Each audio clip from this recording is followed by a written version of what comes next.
श्री गणेशाय नमः। ओम गौरी शंकराय नमः। हरतालिका व्रत की कथा। हरतालिका व्रत की कथा करने से पूर्व उसकी पूजन सामग्री पर एक नज़र डालते हैं। क्या पूजन सामग्री हमारी थाली में इस प्रकार है। कदली के स्तंभ, केले के पत्तों के 4 खंभे अर्थात आम्र पल्लव, पंच पल्लव, कलश, यज्ञोपवीत, पंचरानानी, वस्तु पवित्र, तंदुल, कुमकुम, अबीर, गुलाल, धूप, दीप, पुष्प, नारियल, तांबूल, पुंगीफल, मृदुफल, पुष्पमाला, रागयल्यार्भ, नैवेद्य, दक्षिणा, प्रसाद इत्यादि। इस प्रकार से पूजन सामग्री एकत्रित कर लें। तत्पश्चात अपने हाथों में हरिद्रा युक्त अक्षत ले लें और पुष्प ले लें और कुछ द्रव्य ले लें अपनी श्रद्धा अनुसार और संकल्प करें, क्योंकि बिना संकल्प के कोई भी पूजन पूर्ण नहीं होता है। और यह संकल्प जो लिया है उस द्रव्य को आप किसी भी पंडित को दान में दे सकते हैं। हरतालिका व्रत की पूजा विधि प्रारंभ इस प्रकार से होती है। हरतालिका व्रत करने वाला प्राणी सूर्योदय से पहले उठे और भगवान शंकर जी का स्मरण करे, फिर शौचादि नित्य कर्म से निवृत्त होकर स्नान ध्यान करके शिवालय में जाए, जहाँ कथा सुननी हो, या घर पर ही जो लोग कथा सुनते हैं तो शिव जी के दर्शन करें और उनका पूजन करना हो। अगर हो सके तो वह अपने आप ही मंदिर में शिव पार्वती पूजन के लिए केले के बंधनवार इत्यादि अनेक पुष्प मालाओं से सुसज्जित एक सुंदर मंडप तैयार करें, जिसमें स्वयं बंधु बांधवों सहित बैठकर श्रद्धा सहित अपने आचार्य अथवा अपने विद्वान पंडित को बुलाकर उन्हें आसन पर बिठाएं। तब हाथ में कुशा और जल लेकर ओम अध्योहम इत्यादि से यथाविधि संकल्प कर, इसके बाद अक्षत फल लेकर मंदार माला मंत्र से श्री शिव पार्वती जी का ध्यान करें। आगच्छ देवी मंत्र द्वारा देवी का आह्वान है ना, आगच्छ देवी मंत्र देवी का आह्वान करके शिवे शिव प्रिय मंत्र से पाद्य दें। संसार ताप मंत्र से अर्घ्य दें। राज सौभाग्य के मंत्र द्वारा आचमन करावें। तत्पश्चात स्वर्ण की बनी पार्वती की प्रतिमा को पंचामृत से स्नान करावें और फिर मंदाकिनी मंत्र से शुद्ध जल से स्नान करावें। ब्रह्मा युग्म मंत्र द्वारा वस्त्रों का जोड़ा अर्पण करें। चंदेन मंत्र द्वारा चंदन लगाएं। रजिते मंत्र से अक्षत चढ़ा दें। माल्यादीन मंत्र से फूल माला चढ़ाकर चंदना गुरु मंत्र से धूप दें। त्याम त्वम ज्याति मंत्र पढ़कर दीपक जलाएं। नैवेद्य मंत्र से नैवेद्य अर्पण करें। फलम मंत्र से फल अर्पण करें। पुंगी फलम आदि मंत्र को पढ़कर पान का बीड़ा अर्पित करें। सौभाग्य मंत्र के द्वारा प्रार्थना करें। श्री गणेशाय नमः। हरतालिका व्रत की कथा इस प्रकार है।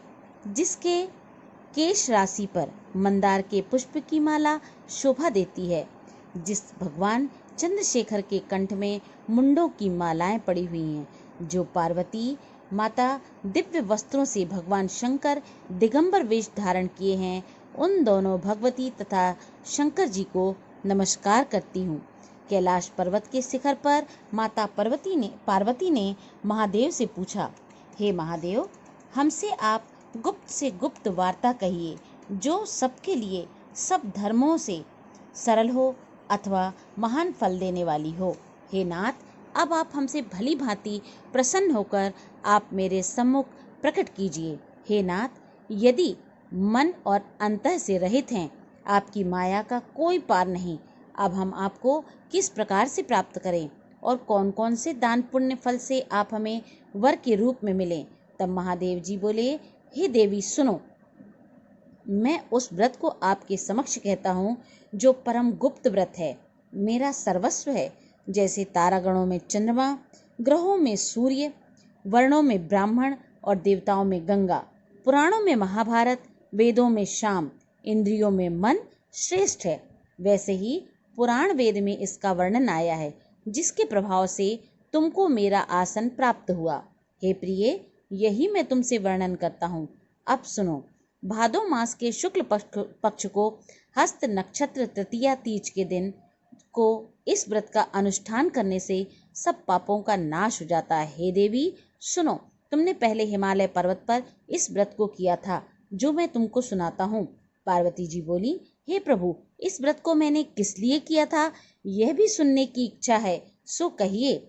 शंकर जी बोले, आर्यावर्त में हिमांचल नामक एक पर्वत है, जहाँ अनेक प्रकार की भूमि अनेक प्रकार के वृक्षों से सुशोभित है, जिन पर अनेक प्रकार के पक्षीगण रहते हैं, अनेक प्रकार के मृग आदि जहाँ विचरण करते हैं, जहाँ देवता गान करते हैं, पहाड़ों के शिखर कंचन मणि वैंदर्य आदि से सुशोभित रहते हैं।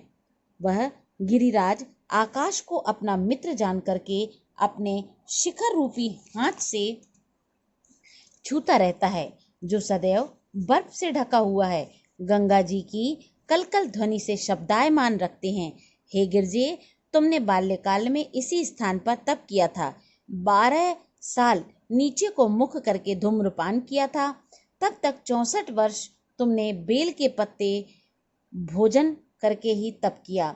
माघ के महीने में जल में रहकर तथा बैसाख में अग्नि में प्रवेश करके तप किया। श्रावण के महीने में बाहर खुले में निवास कर अन्न जल त्याग कर तप करती रही।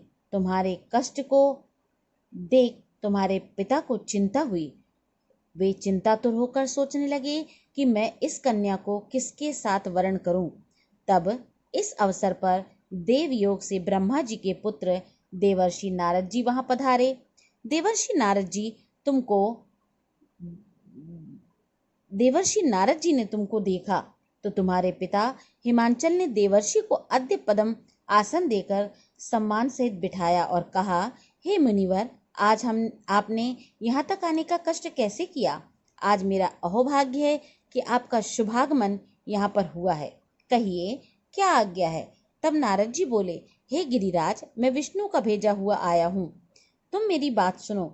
अब आप अपनी लड़की को उत्तम वरदान करें।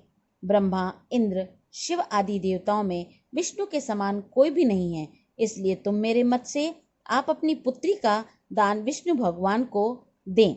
हिमांचल बोले, यदि भगवान वासुदेव स्वयं ही पुत्री का ग्रहण करना चाहते हैं तो फिर इस कार्य के लिए ही आपका आगमन हुआ है, तो यह तो मेरे लिए गौरव की बात है। मैं अवश्य ही उनको अपनी पुत्री दान दूंगा। हिमांचल की यह कथा सुनते ही देवर्षि नारद जी आकाश में अंतर्ध्यान हो गए और शंख गदा चक्र पद्म पीतांबरधारी विष्णु जी के पास पहुंचे। नारद जी ने हाथ जोड़कर विष्णु जी से कहा, हे प्रभु, आपका विवाह कार्य निश्चित हो गया है। यहाँ हिमांचल ने प्रसन्नतापूर्वक कहा, हे पुत्री, मैंने तुमको गरुड़ध्वज भगवान विष्णु को अर्पण कर दिया है। पिता को वाक्यों को सुनते ही पार्वती जी अपनी सहेली के घर गईं और पृथ्वी पर गिरकर अत्यंत दुखी हो विलाप करने लगी। उनको विलाप करते हुए देखकर सखी बोली, हे देवी, तुम किस कारण से दुख पाती हो, मुझे बताओ, मैं अवश्य ही तुम्हारी इच्छा पूर्ण करूंगी। तब पार्वती जी बोली, हे सखी, तुम सुन, मेरी जो मन की अभिलाषा है अब वह मैं सुनाती हूँ। मैं महादेव जी का वरण करना चाहती हूँ, इसमें संदेह नहीं। मेरे इस कार्य को पिताजी ने बिगाड़ना चाहा है, इसलिए मैं अपने शरीर का त्याग करूंगी। तब पार्वती जी के इन वचनों को सुनकर सखी ने कहा, हे देवी, जिस वन को पिताजी ने देखा ना हो, हम तुम वहां चलेंगी। तब हे देवी पार्वती जी, तुम अपनी उस सखी का यह वचन सुनकर ऐसे वन को चली गईं। पिता हिमांचल तुमको घर पर ढूंढने लगे और सोचा कि मेरी पुत्री को या तो कोई देवदानव अथवा किन्नर हरण करके ले गया है। मैंने नारद जी को यह वचन दिया था कि मैं अपनी पुत्री को गरुड़ध्वज भगवान को दूंगा। हाय, अब यह किस प्रकार से पूरा होगा। ऐसा सोचकर बहुत चिंतातुर हो वे मूर्छित हो गए। तब सब लोग हाहाकार करते हुए दौड़े आए और मूर्छा नष्ट होने पर गिरिराज से बोले, हमें अपनी मूर्छा का कारण बताइए। हिमांचल बोले, मेरे दुख का कारण यह है कि मेरी रत्न रूपी कन्या का कोई हरण कर ले गया है, या सर्प ने डस दिया है, अथवा किसी सिंह या व्याघ्र ने खा लिया है। ना जाने वह कहाँ चली गई, या उसे किसी राक्षस ने मार डाला है। इस प्रकार कहकर गिरिराज दुखित होकर इस तरह कांपने लगे जैसे तीव्र वायु चलने पर कोई वृक्ष कांपता है। तत्पश्चात पार्वती जी तुमको गिरिराज सखियों सहित घने जंगल में ढूंढने निकले। सिंह, व्याघ्र आदि हिंसक जंतुओं के कारण वन महाभयानक प्रतीत हो रहा था। तुम भी सखी के साथ जंगल में घूमती हुई भयानक जंगल में एक नदी के तट पर गुफा में पहुंची। उस गुफा में तुम अपनी सखी के साथ प्रवेश कर गई, जहां तुम अन्न दान का त्याग करके बालू का लिंग बना करके मेरी आराधना करती रहीं। उसी स्थान पर भाद्र मास की हस्त नक्षत्र युक्त तृतीया के दिन तुमने मेरा विधि विधान से पूजन किया। तब रात्रि को मेरा आसन डोलने लगा। मैं उस स्थान पर आ पहुंचा जहां तुम और तुम्हारी सखी दोनों थी। मैंने आकर तुमसे कहा, मैं तुमसे बहुत प्रसन्न हूँ, तुम मुझसे वरदान मांगो। तब तुमने कहा, हे देव, यदि आप मुझसे प्रसन्न हैं तो आप महादेव जी मेरे पति हो जाइए। मैं तथास्तु, ऐसा ही होगा कहकर कैलाश पर्वत को चला गया। तुमने प्रभात होते ही उस बालू की प्रतिमा को नदी में विसर्जित कर दिया। हे शुभे, तुमने वहां अपनी सखी सहित व्रत का पारायण किया। इतने में हिमवान भी तुम्हें ढूंढते हुए उस वन में आ पहुंचे। वह चारों ओर तुम्हें न देख मूर्छित होकर जमीन पर गिर पड़े। उस समय नदी के तट पर 2 कन्याओं को देखा तो वे तुम्हारे पास आ गए, तुम्हें हृदय से लगाकर रोने लगे और बोले, तुम इस व्याघ्रादि युक्त घने जंगल में क्यों चली आई? पार्वती जी बोली, हे पिता सुनिए, मैंने पहले ही अपना शरीर शंकर जी को समर्पित कर दिया है, किंतु आपने इसके विपरीत कार्य किया, इसलिए मैं वन में चली आई। ऐसा सुनकर हिमवान ने फिर तुमसे कहा कि मैं तुम्हारी इच्छा के विरुद्ध यह कार्य नहीं करूंगा। तब वे तुमको लेकर घर पर आए और तुम्हारा विवाह हमारे साथ कर दिया। हे प्रिय, उसी व्रत के प्रभाव से तुमको यह मेरा अर्ध आसन प्राप्त हुआ है। इस व्रत राज को मैंने अभी तक किसी के सम्मुख वर्णन नहीं किया है। हे देवी, अब मैं तुमको बताता हूँ, सो मन लगाकर सुनो। इस व्रत का नाम व्रत राज क्यों पड़ा? तुमको सखी हरण करके ले गई थी, इसलिए इस व्रत का नाम हरतालिका पड़ा। पार्वती जी बोली, हे स्वामी, आपने इस व्रतराज का नाम तो बताया, किंतु मुझे इसकी विधि एवं फल भी बताइए। इसके करने से किस फल की प्राप्ति होती है?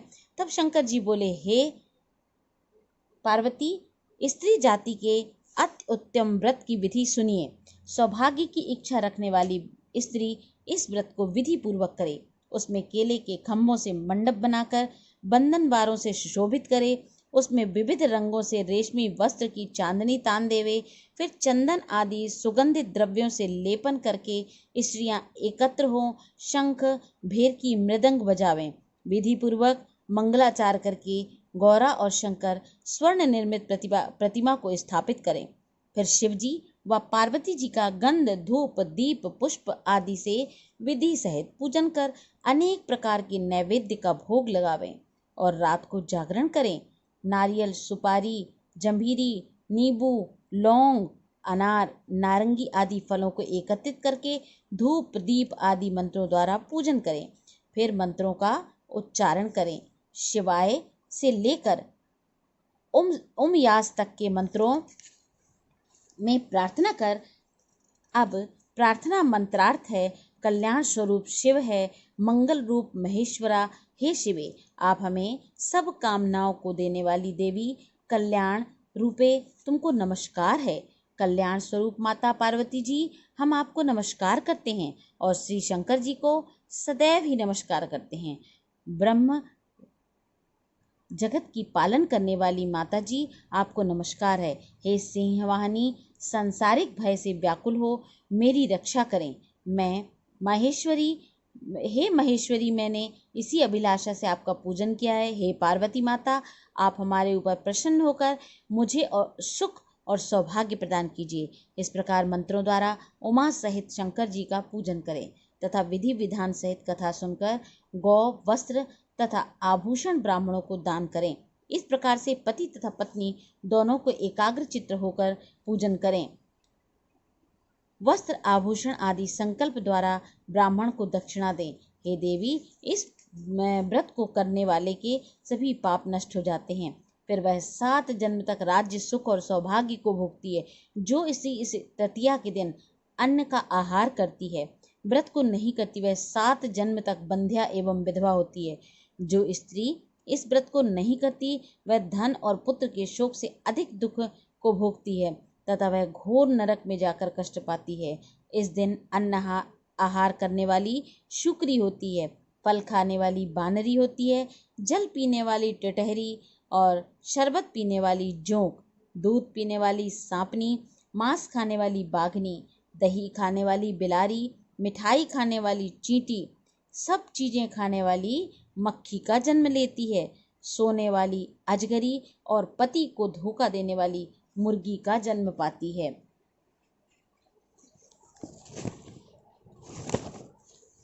स्त्रियों को परलोक सुधारने के लिए इस व्रत को अवश्य करना चाहिए। व्रत के दूसरे दिन व्रत का पारायण करने के पश्चात चांदी, सोना, तांबे या कांसे के पात्र में ब्राह्मण को अन्न दान करना चाहिए। इस प्रकार इस व्रत को करने वाली स्त्रियां मेरे समान ही पति को प्राप्त करती हैं।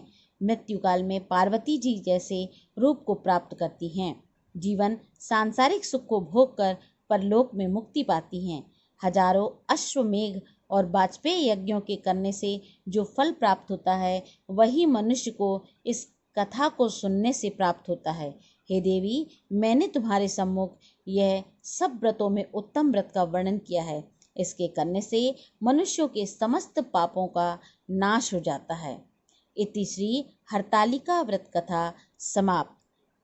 बोलो उमापति महादेव जी की जय। बोलो भाई सब संतन की जय।